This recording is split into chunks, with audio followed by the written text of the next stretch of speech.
येथील कुठलाही सभागृह कमी पडला। आपण हे अनुभवावरून सांगतोय, अनेक भारतीय दलित पॅन्थरचे कार्यक्रम झालेले आहेत।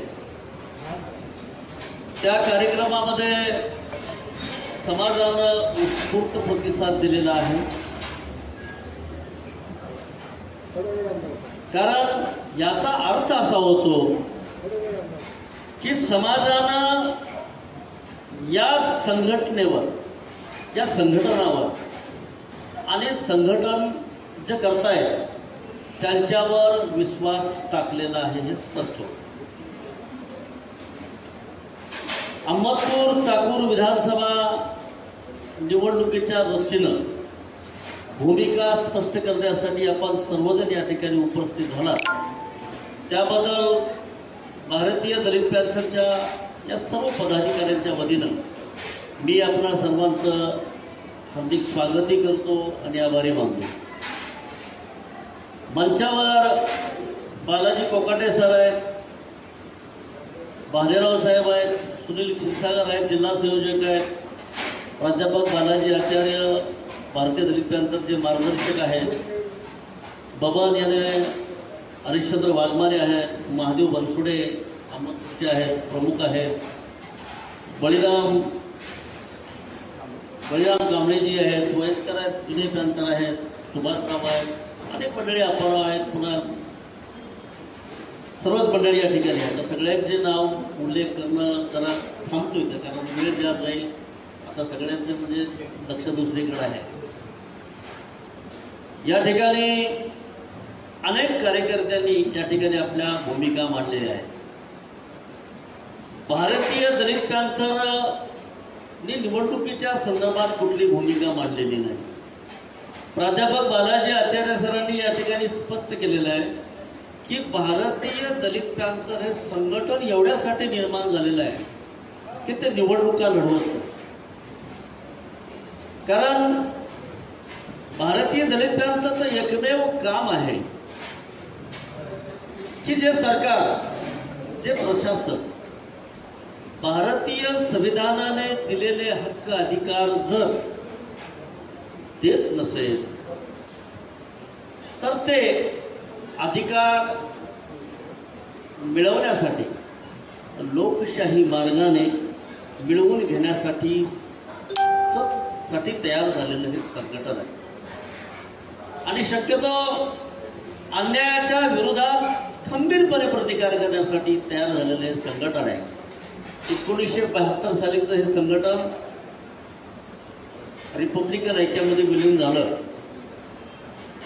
त्याच्यानंतर समाजाला या संघटनेची गरज पडली, म्हणून आम्ही महाराष्ट्रातले जाणीमानी विचारवंत एकत्र आलो आणि त्यांच्या माध्यमातून आम्ही हे संघटन सुरू केलेलं आहे। गेल्या 1 वर्षापासून संघटन सुरू आहे। आता हे संघटन आम्ही पूर्वीसारखं अडाणी संघटन ठेवणार नाही। पूर्वी संघटन मोठं होतं कारण माणसं अज्ञान होती, पण हे संघटन, हे चळवळ फार श्रीमंत होती।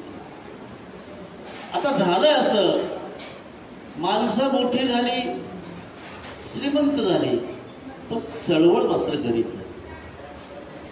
आता या चळवळीला आपल्याला मोठं करायचे, श्रीमंत करायचे। पूर्वी ताकदीवर होतं, आता ताकदीवर नाही, बुद्धीवर आपल्याला हे संघटन पुढे न्यायचं। कारण प्रत्येक कार्यकर्ता प्रशिक्षित झाला पाहिजे, अज्ञान राहिला नाही पाहिजे। इथल्या प्रस्थापितांना हेच अपेक्षित आहे की आपले कार्यकर्ते अडाणी राहिले पाहिजे। म्हणून आम्ही आता ठरवलंय प्रत्येक कार्यकर्त्याला प्रशिक्षित करायचंय आणि प्रशिक्षित करून पुढे फेस करायला पुढे आणायचं, या दृष्टीने संघटन चालू आहे। अशामध्येच निवडणुका लागल्या। निवडणुका लागल्यानंतर आम्ही काय करायचं? भारतीय दलित पॅन्थरचा तरी अजेंडा नाही निवडणूक लढवणं, कारण हे संघटन आहे। आपला उमेदवार तर नाही, मग नेमकं आपण काय करायचं? आम्ही ही भारतीय दलित पॅंथरची कोर कमिटी बसली, विचारला नाही. म्हणून आता माझ्यासारखा नेता असो, कार्यकर्ता असो, कुणी असो, सरकार असो, आमदार असो, खासदार असो, प्रशासन असो, कुणी असो, त्याला जॉब विचारण्यासाठी तुम्हाला तयार झालं पाहिजे, तुम्हाला सज्ज झालं पाहिजे. आणि ते तयार तुम्हाला करण्यासाठी जबाबदारी भारतीय दलित पॅंथरला घेतलेली. भारतीय दलित पॅंथरचं संघटन तुम्हाला माहीत असावं. भारतीय दलित पॅंथरचं संघटन आज मराठवाड्यामध्ये सुरू झालेलं आहे. या ठिकाणी तुम्हाला सांगू इच्छितो, संभाजीनगर 9 तालुक्यामध्ये जिल्ह्याचे 18 संयोजक आहेत आणि प्रत्येक तालुक्याला 50 संयोजक आहेत, सहसंयोजक आहेत. अशी एकूण संख्या 468 आपली संभाजीनगरमध्ये कार्यकर्त्याची. आणि हे कार्यकर्ते कुठं बोंबडे फिरले नाहीत, कुठं घोषणा देत फिरले नाहीत.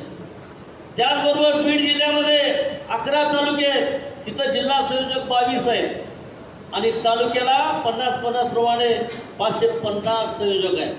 परभणीमध्ये 8 तालुके आहेत, जिल्हा संयोजक 16 आहेत आणि सगळ्या तालुक्यातील संयोजकांची संख्या मिळून 416 आहे.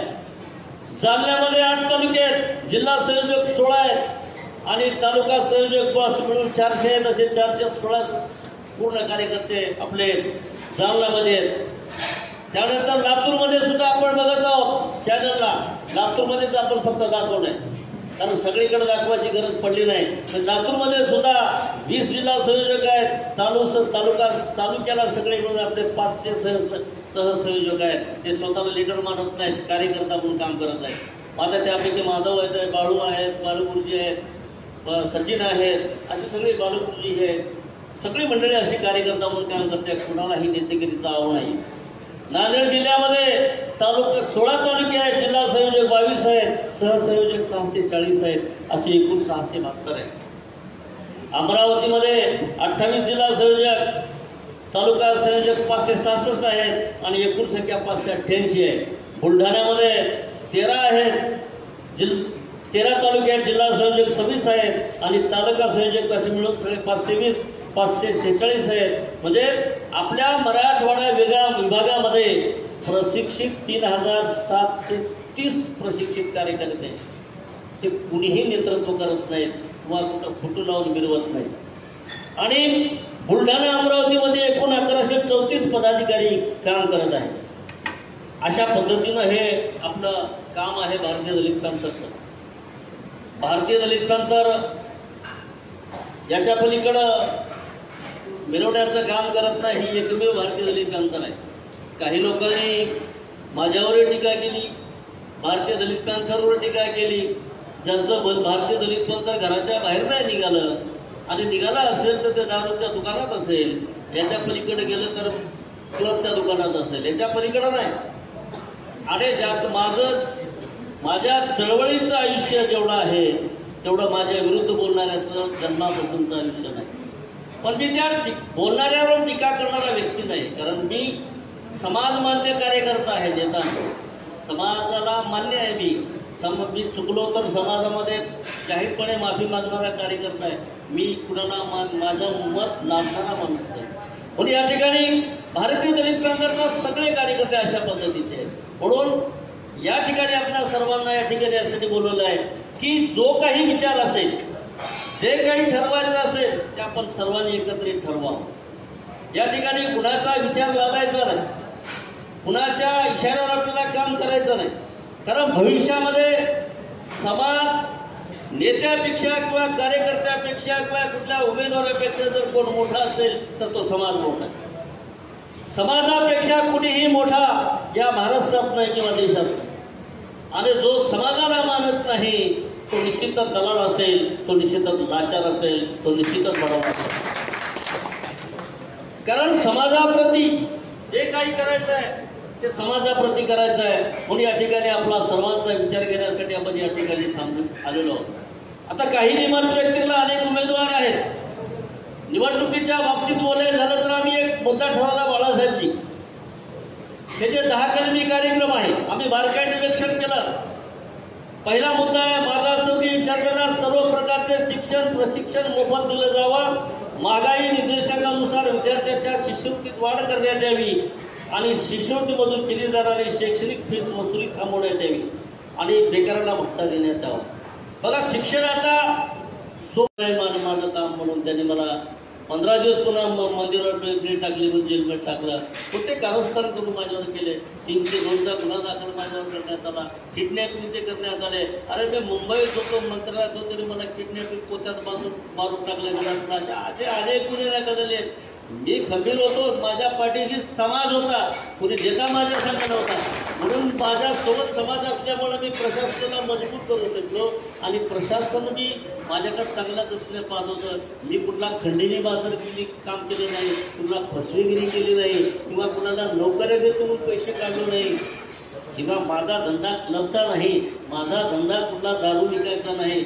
माझं काम समाजाला शहाणं करण्याचं काम आहे. मी शहाणं करत राहिलंय. दर दिवसाही करेन, रात्रीही पिटी ढोलकी घेऊन भजनातून करेन, पण समाजाला शहाणं करण्याचं काम मी करणार आहे. म्हणून मी माझ्या समाजाशी बांधील आहे. मी कुण्या पुढाऱ्याशी बांधील नाही, कुण्या हरामखोर पाटील पटवाऱ्याला बांधील नाही. मी माझ्या समाजाशी बांधील आहे.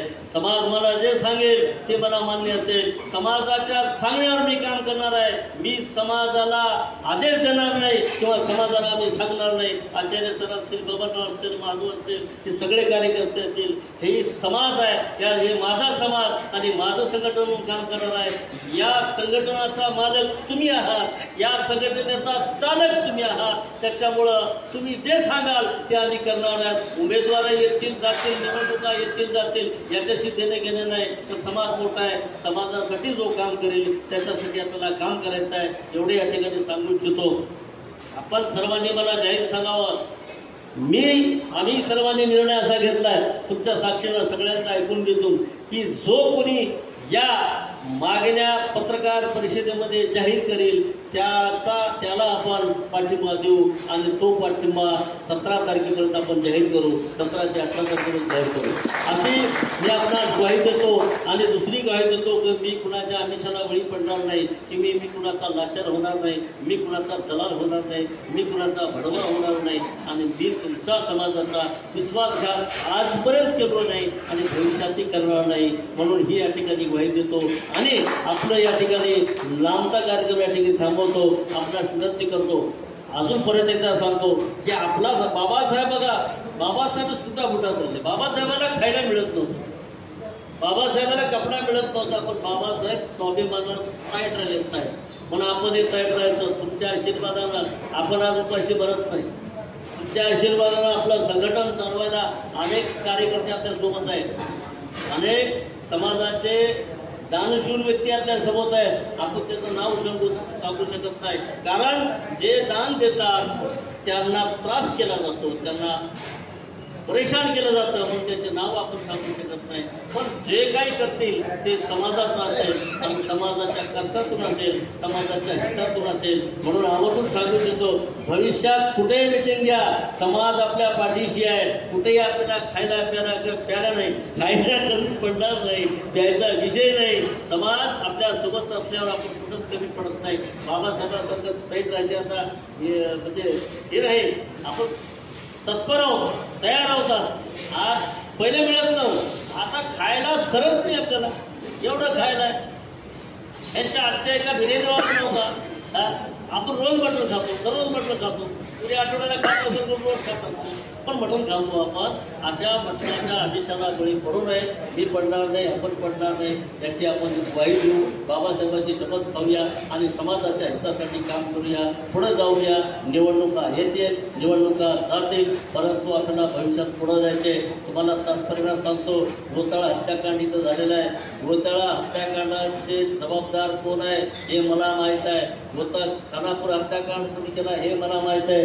तुम्हाला माहीत नाही इथले पुढारी कोण आहे, इथले उमेदवार जे कोणी असतील. सगळ्या उमेदवारांचे कपडे काढायचे मुद्दे माझ्यापाशी आहेत, कारण गेल्या 50 वर्षामधील त्या सगळ्या पुढाऱ्याची रेग ना रेग मला माहीत आहे. म्हणून पुढाऱ्याचे गुन्हे काढत बसण्यापेक्षा आपल्या समाजाच्या हितासाठी कोण काम करणार आहे हे आपण ठरवूया. आणि यासाठी ही मिटिंग बोलण्यात आली आहे. आपण या मिटिंगला उपस्थित झालात त्या सर्वांचा मी या ठिकाणी आपल्या सर्वांच्या वतीनं आभार मानतो आणि इथंच या ठिकाणी मिटिंग संपली अशी जाहीर करतो. बाकीचा निर्णय 17 तारखेला किंवा 18 तारखेला आपण जाहीर करूया आणि एक दिनानं आपण काम करूया. कारण जरांगे पाटील जर आंतरवाली सराटीतून आदेश करत असेल तर तुम्हाला अहमदपुरातून ऐकायला काय हरकत आहे? काय हरकत आहे मला सांगा. म्हणून सगळा समाज एक झालाय बघा. मुस्लिम समाज एक झालाय. आता कुठेही जात असेल सगळ्या उमेदवाराकडे मुस्लिमचे माणसं आहेत, पण ते पहाटे 5 वाजता नमाजला आठवते तर सकाळी 8 वाजता मतदान असेल. तिथं समाज एक आहे त्यांचा. पण आपला समाज आपण बी एक करूया, एक दिनांक राहूया आणि बाबासाहेबांची शपथ घेऊन पुढच्या समाजाच्या कामात लागूया. जेवढे या ठिकाणी जाहीर आश्वासन करतो. इथंच थांबतो. जय भीम, जय भारत. भारतीय संविधानानं दिलेलं संरक्षण आपल्याला या देशामध्ये मिळतं. आपल्याला आता म्हणायची वेळ आली की कुठं आहे आमचं रक्षण आणि ज्या बाबासाहेबांनी आम्हाला दिलेलं संरक्षण ते का मिळत नाही संरक्षण ते आता म्हणायची वेळ आलेली. आपण दररोज पेपर वाचतो, पेपर उघडला तर आपल्याला कळेल, टीव्हीची बातमी बघितल्यावर कळेल कुठे ना कुठे अत्याचार झालेला आहे. कुणाला ना कुठं कुणीतरी मारलेलं आहे, कापलेलं आहे, तोडलेलं आहे, जाळलेलं आहे, कुणावर बलात्कार झालेला आहे, चिमुकलेलं असतं सोडलेलं नाही. अनेक प्रकार आपल्याला पाहायला मिळत आहे. परंतु गेल्या 95 वर्षांपासून आजपर्यंत याचा प्रतिकार करण्यासाठी कुणी पुढे येत नाही आणि दिसत नाही. प्रत्येक आपल्या समाजाचा नेता निवडणूक लढवण्याच्या मागे आहे. निवडणूक तर लढवली जावी. कारण बाबासाहेबांनी सांगितलं होतं की जा तुमच्या घराच्या भिंतीवर लिहून ठेवा, तुम्हाला या देशाची शासनकर्ती जमात नाही. कारण शासनात आणि प्रशासनात गेल्याशिवाय आपले प्रश्न सुटत नाही. पण पर्यायानं एक गोष्ट मात्र निश्चित आहे की बाबासाहेबांनी मरणोत्तर एक सूचना केलेली होती. बाबासाहेब म्हणाले होते की या देशातल्या लोकांच्या डोक्यातली जाग ती जाणार नाही. म्हणून बाबासाहेबांना सुद्धा या देशातल्या लोकांनी निवडून जाऊ दिलं नाही आणि हीच भावना आजही आहे. मग आता सरकारमध्ये आपल्याला जाऊ देत नाही तर आपल्या पुढे प्रश्न आहे. संविधानाने दिले हक्क कसे मिळतील आणि ते मिळवायचे. त्यासाठी आपल्याला हे संघटन करायचं आहे. त्या माध्यमातून आपलं हे संघटन चालू आहे. निवडणुका लागल्या मग आम्ही 10 कलमी कार्यक्रम सुरू केला. सध्याचं सरकार आहे, सरकार कुणाचंही असू द्या, पण ज्या सरकाराने काय काय केलं हे आपल्यापुढे ठेवणं गरजेचं आहे. अनेक कार्यकर्त्यांनी आपली मनोगत या ठिकाणी व्यक्त केली. त्या कार्यकर्त्यांचं मला स्वागत करावं वाटतं. इथं 2 कार्यकर्त्यांनी आपलं मनोगत व्यक्त केलं की आम्ही फलाना एक कार्यकर्ते आहोत, परंतु समाजाची मिटिंग आहे, याच्यापुढे आम्हाला बाकी कोणाचं काही देणं घेणं नाही. हा स्वागतार्ह निर्णय आहे. त्यामुळे सुनीलने सुद्धा तोच विचार मांडला. तोही विचार स्वागतार्ह. कारण आज पाहतो आपण समाजाच्या प्रश्नाकडे कोणाचं देणं घेणं राहिलेलं नाही. सुभाषने सांगितलं, अनेक एकाने सांगितलं की अहमदपूर चाकूर विधानसभामध्ये निवडणुकीच्या दरम्यान 2 मिटिंगा लागल्या. समाजाच्या नावावर 2 मिटिंगा बोलवण्यात आल्या आणि त्या मिटिंगामध्ये समाजाच्या प्रश्नावर काही चर्चा झाली नाही. शक्यतो काही झाल्या असत्या स्मशानभूमीवर झाल्या असतील, नाही झाल्या तर रस्त्यावर झाल्या, याच्या पलीकडे काय नाही. आणि चर्चा महत्वाची तर झालीच नाही. फक्त एक चर्चा झाली की कुणाला किती बोट्या मिळाल्या, कुणाला किती भाग मिळाला याची चर्चा झाली. कारण याच्यानुसार मेसेज असा गेला की आपला समाज, एकाने सांगितलं की आपल्या समाजाची गणतीच नाही, आपल्या समाजाला विचारात घेतलं नाही. सुनीलने सांगितलं होतं ना, अश्वजितनं सांगितलं की आपल्या समाजाला, बौद्ध समाज जावे तर प्रत्येक मागासवर्गीयातल्या प्रत्येक समाजाची गिनती तुमची राहिली नाही. कारण त्यांना माहिती आहे यांना पैसे द्यावे लागतात आणि याच्या पलीकडं मटण, बिर्याणी आणि चपटी दिली की मागे येतात, अशी सद्भावना त्यांची झालेली आहे. आणि त्या सद्भावनेचा आदर करून आपल्या काही महापुरुषांनी त्यांच्या सांगण्यावरून 2 मिटिंगा केल्या आणि 2 मिटिंगामध्ये फक्त बिर्याणीशिवाय चर्चा झाली नाही हे मला कळलं. पण आपण या ठिकाणी जी मिटिंग लावली ती त्यासाठीची नाही. मी तुमच्या समाजाचा प्रतिनिधी आहे, समाजाचा कार्यकर्ता आहे. बाबासाहेबांनी आयुष्यभर कार्यकर्ता म्हणून जीवन जगलं. बाबासाहेब कधी नेते राहिले. बाबासाहेब मरेपर्यंत कार्यकर्ता म्हणून राहिले. त्यांनी नेता मानलं शाहू महाराजांना, त्यांनी नेता मानलं महात्मा फुलेंना, त्यांनी नेता मानलं संत तुकारामांना. तसं मी आयुष्यभर कार्यकर्ता आहे, मी नेता आपल्यासमोर उभं म्हणून नाही.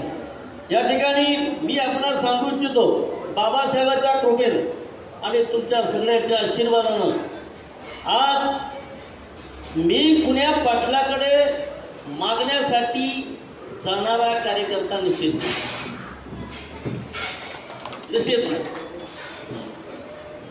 त्यांनी कुणाच्या बघायचं नाही, कुणाच्या इशाऱ्यावर आपल्याला काम करायचं नाही. कारण भविष्यामध्ये समाज नेत्यापेक्षा किंवा कार्यकर्त्यापेक्षा किंवा कुठल्या उमेदवारापेक्षा जर कोण मोठा असेल तर तो समाज मोठा आहे. समाजापेक्षा कुणीही मोठा या महाराष्ट्रात नाही किंवा देशात नाही.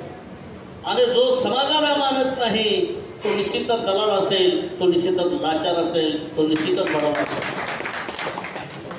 कारण समाजाप्रती जे काही करायचं आहे ते समाजाप्रती करायचं आहे. म्हणून या ठिकाणी आपला सर्वांचा विचार घेण्यासाठी आपण या ठिकाणी थांबून आलेलो आहोत.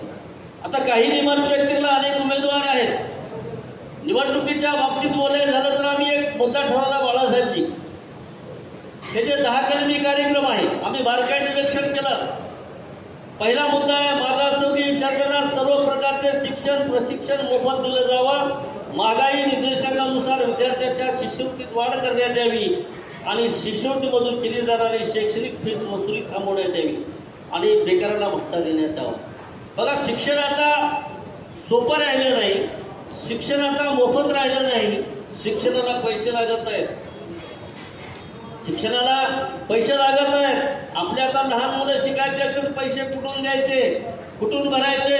संविधानानं शिक्षण मोफत द्यायला सांगितलंय, पण इथल्या सरकारांना अनेक शाळा खाजगी काढून त्याकडं सगळ्या सुविधा दिल्या जातात, तिकडं शिक्षण दिलं जातं चांगलं. सरकारी शाळा मात्र ओस पडत आहे. हा गांभीर्याने विचार नाही का? शिक्षण मोफत जावं यासाठी आम्ही मागणी केलेली आहे आणि विद्यार्थ्यांना शिष्यवृत्ती दिली जावी ते प्रश्न आहेत. त्याचबरोबर कर्मचाऱ्याच्या बाबतीत, कर्मचाऱ्यात जरी आपले विद्यार्थी शिकले तरी शिक्षण भरती नाही. बाळासाहेब, शिक्षण भरती गेल्या 11 वर्षापासून मत आहे. पोरं शिकतायत 11 वर्षापासून बेकार आहे. ती भरती कधी करावी, तो बॅकलॉग भरण्यात यावा याच्याविषयी कोणी आमदार बोलत नाही. रस्त्यावरले आंदोलन बंद आहेत. आंदोलन केलं तर आमदार विधानसभेत मांडेल आणि विधानसभेत मांडले तर शिक्षण भरती सुरू होईल. पण हे कुणीही मांडत नाही, कुणी याच्या बाबतीत आंदोलन करत नाही. म्हणून भारतीय दलित क्रांतीचा हा मुद्दा आपल्या हाती घेतलेला आहे. याच्या पलीकडं जे शिकलेले आहेत आणि त्यांना नोकरी नाही पण त्याचा आर्थिक दर्जा सुधारला पाहिजे याच्यासाठी संविधानानं महामंडळ निर्माण केले. महात्मा फुले असेल, अण्णाभाऊ साठे असेल असे महामंडळ निर्माण केली. त्या महामंडळाला पैसे दिले जात नाहीत. महामंडळ बुडीत निघालेले आहेत. कर्ज कुणाला मिळत नाही आणि कर्ज द्यायचं असेल तर त्यांना पगारपत्रकाची अट घातली जाते. त्यांना पगारपत्रक दिलं जात नाही. कुणाकडेच नोकरीचं पगारपत्र कुठलं द्यावं, मग पुन्हा विलाजानं ती सगळे पैसे दुसरीकडे वळविले जातात. याच्याकडे कुणाचं लक्ष नाही. म्हणजे शिकू द्यायचं नाही, नोकरी जायसाठी जागा द्यायचं नाही आणि जर बेकार झाले तर त्यांचा आर्थिक दर्जा उंचावू द्यायचा नाही. यासाठी ते महामंडळ बंद करत आहे. हाही मुद्दा महत्वाचा आहे. त्याच्या पलीकडे सगळ्यात महत्वाचा मुद्दा एखाद्यावर अन्याय झाला असेल, अत्याचार झाला असेल, तो न्याय मागण्यासाठी जर पोलीस स्टेशनला जात असेल तर त्यानं पोलीस स्टेशनला जाण्या अगोदर त्याच्यावर चोरीचा गुन्हा दाखल केला जातो, त्याच्यावर रोड रॅम्पचा गुन्हा दाखल केला जातो. एवढाच नव्हे तर त्याच्यावर बलात्काराचा गुन्हा दाखल केला जातो. हे महाराष्ट्रामध्ये होत आहे. कारण न्याय मागणाऱ्या व्यक्तीलाच मध्ये आणलं जात आहे. याच्यावर कुणी आंदोलन करत नाही, याच्यावर कुणी विधानसभेत प्रश्न विचारत नाही. म्हणून यासाठीचा हाही मुद्दा. कारण पोलीस स्टेशनमध्ये खच्चीकरण झालं की माणूस कार्यकर्ता कुठेच येत नाही. बाकी कुठेही माणूस डेअरिंग करतो, पण पोलीस स्टेशनमध्ये कुणाची डेअरिंग होत नाही. म्हणून तिथं खच्चीकरण केलं जातं. मग तोही मुद्दा आपल्या या ठिकाणी घेतलेला आहे. त्यानंतर रोजगार हमीचं काम आहे. रोजगार हमीच्या कामावर अनेक वर्षापासून हजेरी घेतात. मला वाटतं 300 रुपयाच्या मध्येच झाली, तिथं कधी मजुरीची वाढ करण्यात आलेली आहे. कारण सरकारी कामं काढायचे, पण सरकारी कामावर माणसं जीव द्यायची नाही, ही नीतिमत्ता सरकारची आहे. म्हणून तिथं तिथला रोजगार वाढला पाहिजे, ही भावना आपण या ठिकाणी मांडलेली आहे. गायरान जमिनी आहेत, झोपडपट्टी आहे, त्यांच्यामध्ये जे अतिक्रमण आहे ते कायम झाली पाहिजे, त्यांना ती कमाले दिले पाहिजे, घरकुलं वाटप झाली पाहिजे, हाही मुद्दा आपण घेतलेला आहे. त्याचबरोबर जिल्हा परिषद शाळाचा ओझ पडलेले आहे, ते खाजगीकरणाकडे चाललेले आहेत. त्या शाळांचं खाजगीकरण होऊ नये, उलट त्या शाळा हायटेक कराव्यात अशी आपली मागणी या ठिकाणी आहे. त्याचबरोबर आरोग्याच्या बाबतीत आरोग्य मोफत दिलं जावं असं संविधानामध्ये असताना सुद्धा आरोग्य मोफत दिलं जात नाही. प्रत्येक ठिकाणी विमा काढावा लागतो, पैसे मोजावे लागतात. 25 लाखापर्यंत आरोग्य मोफत द्यावं हे आपण म्हणलंय आणि हे मांडण्यासाठी आपल्याला आमदार आवश्यक आहे. आपण या ठिकाणी तुम्ही अगोदर सांगितलं की आपला माणूसच विधानसभेत जाऊ देत नाही, आपला माणूसच लोकसभेत जाऊ देत नाही, मग सरकार कुठलं येणार आहे? आपलं सरकार आपलं येत नाही हे स्पष्ट आहे. या ठिकाणी आपण महाराष्ट्रामध्ये बघतो, एक तर महायुतीचं सरकार येईल, नाहीतर महाविकास आघाडीचं सरकार येईल. याच्या पलीकडे कुठलं सरकार येणार नाही हे ठरले. म्हणून या ठिकाणी आपले प्रश्न मांडण्यासाठी आमदार तिथं गेला पाहिजे. सुद्धा प्रयोग करून बघितला, लांब जाण्यापेक्षा त्यांनी आपले मतं घेतली, पण आपल्या माणसाला मतं त्यांनी दिली नाही, हे तुम्हाला ज्ञात असावं. आपल्याला एवढ्यासाठीच बोलवलंय, जरांगे पाटलांनी आपल्या समाजाला एकत्र केलं आणि समाजाला सांगितलं की आम्ही निवडून देणारे आहोत आणि आम्ही पाडणारे सुद्धा आहोत. जरांगे पाटील जर 1-2 वर्षामध्ये भूमिका घेतोय तर तुम्ही तर बाबासाहेबांच्या अवलंबी आहात. तुम्हाला हे ठरावं लागेल की माझा समाज, माझं संघटन हे माझ्या समाजाचं संघटन आहे, की माझा समाज आहे, जो माझ्या समाजासाठी काम करेल त्याला आम्ही विधानसभेत पाठवू, जो माझ्या समाजासाठी काम करणार नाही त्याला आम्ही घरी बसू. ही भूमिका तुम्हाला ठरवावं लागेल. राहिली गोष्ट कुणाच्या पाठीमागं जायचं, आपली भूमिका स्पष्ट आहे. आम्ही कुणाच्या मागं जाणारे नाही. आम्हाला फोन आलेले, मला फोन येत असतील, पण आम्ही भूमिका ठरवली की समाज त्यांना आपण बोलूया, त्याच्या पुढे हा प्रश्न मांडूया. म्हणून आम्ही आपल्या सर्वांना बोलवलेलं आहे आणि हे आमच्या समाजाच्या मागण्या आहेत. या समाजाच्या मागण्या जो कोणी भविष्यामध्ये विधानसभेत मांडण्याचा प्रयत्न करेल त्याच्यासोबत जाऊया असा आपला विचार आहे. आम्ही कुणाला काही सांगितलं नाही, आम्ही कुणाला काही बोललो नाही, आम्ही कुणाला काही ठरवलं नाही. मग जो कोणी विचार करेल, जो कोणी विचार करेल, आता विचार करण्यासाठी किती उमेदवार काय 10-20 रुपये 20 उमेदवार असतील, ते 20 उमेदवार काय निवडून घेण्यासारखे नसतात, 2-3 निवडून घेण्यासारखे असतात. आता ह्या सगळ्या उमेदवारांची हिस्ट्री पाहता, एकाने कुठेतरी कुठे म्हणलं बा, आपल्या बालाजी ढवळे सरांनी म्हणले की बा फलाना उमेदवार भाजपच्या युतीमध्ये आहे, फलाना उमेदवार भाजपकडे जाणार आहे, फलाना उमेदवार भाजपमध्येच होता. आता कोण काय करेल बालाजीराव याचा पता नाही. आपण बघितलं, आपण झोपेत उठून उठलो नाही तर पहाटेच्या पद्धती झालं का? आपण पुन्हा दुसऱ्या कशाला सांगा, मला सांगा. हे बघा, निवडणुकीच्या अगोदर आपल्या नेत्यावानी मराठ्याला बाजू दिली आणि निवडणुकीच्या नंतर ओबीसीला पाठिंबा दिला. आता कुणाचे आपण हे ठरव, म्हणजे आपली भूमिका स्पष्ट नसल्यामुळं, स्पष्ट बोलत नसल्यामुळं आपल्याला एक ठरवावं लागेल. समाजाच्या हितासाठी जो पुढाकार घेईल त्याच्यासाठी आपण सगळेजण जाऊया. तुम्ही म्हटलं तर जाऊया, नाही तर आपण सगळेजण ठरवा. आपल्याला एकही उमेदवार मान्य नाही. आपलं काम करत असेल तर एकही उमेदवार मान्य नाही, तर ते उमेदवार नकार करण्यासाठी नोटा एक बटन असते. नोटा म्हणजे पैसे नाही, नोटा एक बटन असते, हे आम्हाला उमेदवार मान्य नाही. तो एक अधिकार आहे, तो या अधिकार आपल्यासाठी आहे, तो पर्याय आहे. 20 तारखेला मतदान आहे सुनीलराव, अजून वेळ गेलेली नाही. जो कोणी आपले प्रश्न त्यांनी पत्रकार परिषद घेऊन समाजापुढे जाहीर करावं आणि जाहीर केल्यानंतर आपल्या सर्वांच्या मतीनं आपण त्याच्या पाठीशी जावं का जाऊ नये हे तुम्हाला विचारतो. हे सत्य आहे का?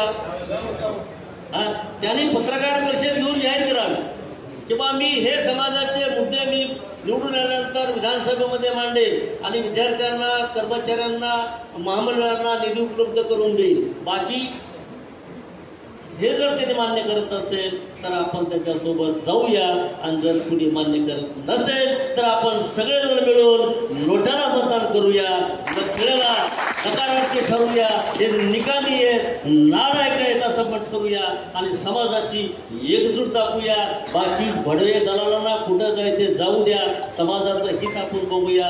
मी आपल्याला शब्द देतो, जे लाचार भडवे असतात ते समाजासाठी काही करत नाहीत. मी तुम्हाला आवर्जून सांगतो, माझं आयुष्य समाजासाठी गेलेलं आहे, याच्या पुढेही समाजासाठी घालवणार आहे.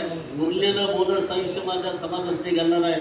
सिद्धीकरांना माहीत आहे, बळीराम मामाला माहीत आहे, मी कुठल्याही प्रसंगामध्ये मागे वळणारा नाही, कधीच नाही. मी आपल्या सर्वांना आवर्जून सांगतो, कारण मला जेल बिल काही नाही, कुठल्या काही कशाची भीती वाटत नाही. कित्येक गुन्हे माझ्यावर दाखल झालेले आहेत, त्या सगळ्या गुन्ह्याला मी तोंड देत आलेलो आहे. आपणा सर्वांना माहीत आहे. एखाद्यानं सांगितलं की बा ह्याच्यात एक गुन्हा होता आणि मी नाही काम केलं, संजय कामले अंगाचे कातडे, काय अंगाचं कातडे काढून पायाला जोडा कच्चो म्हणला म्हणे. काय काय खरं नसतंय. आपण बाळासाहेबांना शिवाय देतात, मोदीला शिवाय देतात. मी त्याच्यावर टिकटी करणार नाही.